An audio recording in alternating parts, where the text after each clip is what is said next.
In 2004, the police of Granby, Colorado in America were surprised when they received a call that a speeding car was allegedly going on a rampage and plowing a cement plant, bank, and even the municipality of their town.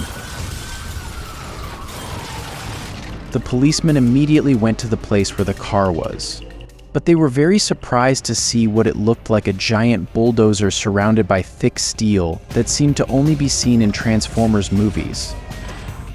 They shot it with all their caliber guns and even called in SWAT to stop it. But the bulldozer was not even scratched. So at this point, they called in an Apache helicopter to shoot it and bomb it. Otherwise, many lives and properties are at risk of being wasted. This is the true story of Marvin Heemeyer, the kind citizen who ran out of patience because the government there ignored him and made a seemingly indestructible pure steel vehicle that he used to sow terror in the entire community. What would you do if a rampaging 60-ton armored bulldozer plowed into your house? Chances are, instead of trying to forcefully stop the bulldozer and confront the person operating it, you'll just run away and tearfully watch as the property you've been saving up for a long time is quickly gone. And this is exactly what the residents of Granby, a small town in Colorado, USA, did when their formerly quiet and friendly neighbor, Marvin Heemeyer, suddenly became a threat to the security of their entire wealth using his amazing engineering skills. And the Granby authorities were surprised, even when his neighbors saw the former humble welder make a homemade tank, to make everyone feel his intense anger against the people who allegedly abandoned him, and the business he took care of for a long time. Even before becoming a domestic terrorist in the eyes of the Colorado public, Marvin lived a simple and quiet life. In fact, he runs a simple muffler repair shop called Mountain View Muffler in the town of Granby. Although Marvin's life seems peaceful from the outside, his personal struggles in life are complicated and chaotic. Perhaps one of the things Marvin felt the most was when there was a strong argument or zoning dispute between him and the Dosef family. For easy explanation, the Dosef family is planning to build a large concrete plant near Marvin's property. Granby authorities did not lack advice to Cody Dosef, head of the Dosef family, to talk and negotiate with Marvin to buy some parts of his property where he will build his concrete plant. However, Cody Dosef seems to have shrugged it off and continued to construct the cement plant without Marvin's permission. This brawl reached the mayor's office, where the controversial decision came out that the law favored the Dosef family. Despite Marvin's complaint of extreme pollution and noise, construction of the cement plant was allowed to continue in 2001. Not only that, the cement plant, Marvin said, would block the only way to his muffler repair shop. So if the construction of the plant continues, it is inevitable that someone will lose money, and the one thing that he earns his daily livelihood will eventually close. Due to the controversial decision of the mayor, Marvin was forced to repeatedly petition the authorities to rezone and stop the construction of the plant. But all his appeals and cases filed were successively rejected. Even though their local newspaper published how desperate Marvin was to stop a business that could bring a lot of jobs to their area, the Zoning Commission of Granby said that their decision was final. This was the point where Marvin feels angry and frustrated for a long period of time. And at this time, because he doesn't know who else to turn to. Even the authorities who are supposed to protect the oppressed seem to have abandoned their duty. He had to put in himself the message he wanted to convey to Cody Dosef, and that is the "get off my property." His next steps became excessive and dangerous. Not being led to a sensible discussion of the issue, Marvin used violence in his way to get noticed. Using his savings, Marvin bought a Komatsu D35, a bulldozer. When asked what he would use that machinery for, he simply said that he would use his new bulldozer to make an alternative road to his muffler shop. But his anger increased even more because when he bought the bulldozer, the Colorado Sewer District told him at the same time that he was also facing a sewage problem where the agency's bill price was doubled to repair the blocked wastewater channel on his property. It is at this point that Marvin should probably say, "I am at my limit." To take revenge on the Dosef family, authorities, and their local president, mayor, and staff who abandoned him in his time of need. He gradually transformed his Komatsu D35, a bulldozer, into a homemade armored bulldozer dubbed the Killdozer. In March 2003, Marvin sold his house as well as his muffler shop. When the people who were sold asked why he sold the property he was fighting to protect in the first place, Marvin's only answer was to finish some work, and here he poured all his time, energy, money, and anger into repairing the Killdozer. First, he built a high wall in his small garage to hide his project from the public. And every night he pours out everything he can just to feel the anger he feels. It seems that the Komatsu bulldozer is not the only one that has changed form, even though Marvin seems to have become a new person as well.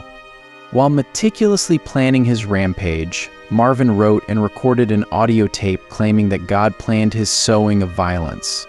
What he will do is said to be heaven's retribution for those who abuse others. And for his seemingly evil master plan, the Komatsu bulldozer he bought was just right. Using his welding skills and the durability of the Komatsu bulldozer, Marvin surrounded the vehicle with 2.5-inch steel plates to serve as armor against gun bullets and explosives that could stop his plans as he charged. Although the modifications Marvin made to his bulldozer made it heavier, the Komatsu's hydraulic track motors did not give in and were enough to carry the weight of the devices he installed in his masterpiece. Aside from the armor, Marvin also equipped the bulldozer with 5 cameras to give him all-around visibility while driving the literal killing machine inside. Each camera is housed in a 76mm bulletproof plastic case.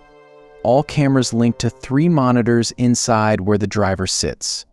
There are also air nozzles attached near the cameras to remove dirt from the camera lens. Marvin also installed an air conditioning system inside the bulldozer so that he would not be suffocated or cooked alive in the heat of active combat. Inside the Killdozer, gallons of spare oil can be found, along with food, medicine, ammunition, tissues, and starter fluid, indications that the rampaging Marvin Heemeyer is planning a long-term uprising. Apart from the devices, the Killdozer is also equipped with high-powered and high-caliber guns. There is one 50 caliber Barrett M82 semi-automatic rifle attached to its rear. There is also a 5.56mm semi-automatic rifle ready to fire and attached to the front of the Killdozer. A 5.7mm Ruger Mini 14 is on the right side, and inside, loaded with a .357 Magnum revolver and a 9mm P11 pistol are ready. This will be his primary weapon if he runs out of ammunition. In a word, Marvin will not allow himself to surrender without a fight. On June 4th, 2004, the terrible Killdozer recorded its first building.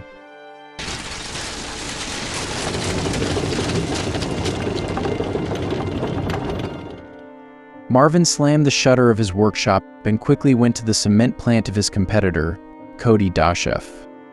When he reached the plant, Cody himself tried with some of his crew to stop the Killdozer. But no matter what they do, the metal rods will jam the Killdozer's chain or their pistols will fire at the armored vehicle. It had no effect, and Marvin just continued the rampage and destruction. Cody also tries to block the Killdozer with the front-end loader. Even so, it seemed like it was just a toy that was pushed back and couldn't stop Marvin's monster car. Cody and his colleagues could do nothing but watch the Killdozer demolish the plant they worked so hard to build. At this time, the Colorado police quickly responded to prevent the Killdozer from causing more damage. They fired at it with full force using their M4 rifles, but it didn't seem like the vehicle was even scratched. And like a raging bull, the killer turned his attention to the policemen and quickly attacked them. The car of the chief of police who was there, Under Sheriff Glenn Trainor, folded like a tin can. Although Trainor tried to stop the driver of the Killdozer by climbing into the vehicle and looking for a tunnel to enter, it was welded so well that he could not see the opening. Although after a few minutes of inspection, they found what appeared to be a vent for the air to pass through so that the driver inside could breathe. Under Sheriff Trainor tried to shoot Marvin 6 times inside from that vent and threw a flashbang to temporarily disable the driver of the Killdozer. But Marvin didn't seem to be shaken and continued to rage as his car seemed to be in the middle of an active war. And at this point, Marvin seems to be on a demolition spree. After the dose of cement plant, Marvin turned his Bulldozer, anger, and attention to the Mountain Parks Electric Company building and the Maple Street Builders office. These agencies he had approached before, and no action was taken on his complaints against the Dosef family and its plant. After plowing the said buildings, he quickly went to his main target. The institution that would have defended him at first was Granby, Colorado Town Hall. When he got there, he didn't miss a few innocent buildings, let alone children's playgrounds in his rampage. Several buildings were destroyed by the Bulldozer, such as the Liberty Savings Bank, Granby Traffic Lights, the Sky High News Building, and others. During this time, the police tried to stop the Bulldozer with higher caliber barrels, such as shotguns with barricade-penetrating rounds and double-aught back shot, which is the most powerful shotgun ammunition. They also tried to shoot the armor of the Bulldozer with a .50 caliber rifle. But there were no oysters in the hull of Marvin's battleship. Thompson & Sons Excavating, the family business of the late mayor of Granby, who gave the go signal to the dough chefs to build their cement plant during his lifetime, also did not survive. Even though the mayor's widow, Thelma, who was 82 years old at the time, was still there, Marvin recklessly plowed the building for what he believed to be heaven's reward. With no way to stop the Bulldozer, a civilian tried to pour propane gas into the Bulldozer and set it on fire, thinking that the Komatsu engine would catch fire easily. But Marvin didn't even step on the brakes, and the Bulldozer continued on his demolition spree.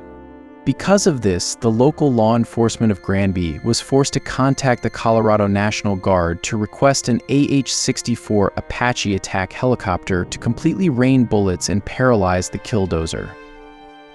Even so, several hours passed before their requested air support responded. At that time, there were a few businesses like Wrangler Tire Store, 7-Eleven, and the Copycat Printing Office. Since the air support expected by the authorities in Granby to stop Marvin's violence still did not arrive, they were forced to place a wheeled tractor scraper, which is a larger vehicle, in the path of the Bulldozer. And fortunately, the Bulldozer ran out of fuel due to the relentless rampage of the obstructions by authorities of various objects, including the wheel tractor scraper, and the weight of its steel armor. Its hydraulic fluid and antifreeze leaked because the Bulldozer would overheat and cause engine failure in the vehicle. When the Bulldozer finally shut down, the authorities wasted no time and quickly surrounded the vehicle. Around 4:30 p.m., SWAT leader Norm Riemer reported that a loud gunshot bang out from inside the Bulldozer. Fearing that there might be booby traps attached to the Bulldozer, the authorities did not immediately approach or open the vehicle. They first waited for the Grand County SWAT team to secure the perimeter and let bomb demolition experts assess the situation. 10:42 p.m., the SWAT team began trying to dismantle the Bulldozer's armor, and after a few hours, the authorities confirmed that Marvin was no longer alive. The first shot they heard was a sign that Marvin had committed to end his life. And at this point, Bulldozer's demolition spree is officially over. Although people named Marvin's vehicle the Bulldozer, there were no reported casualties or deaths from his rampage. In fact, in the design notes that Marvin left behind in his workshop, he simply named it MK, or Marvin's Komatsu tank.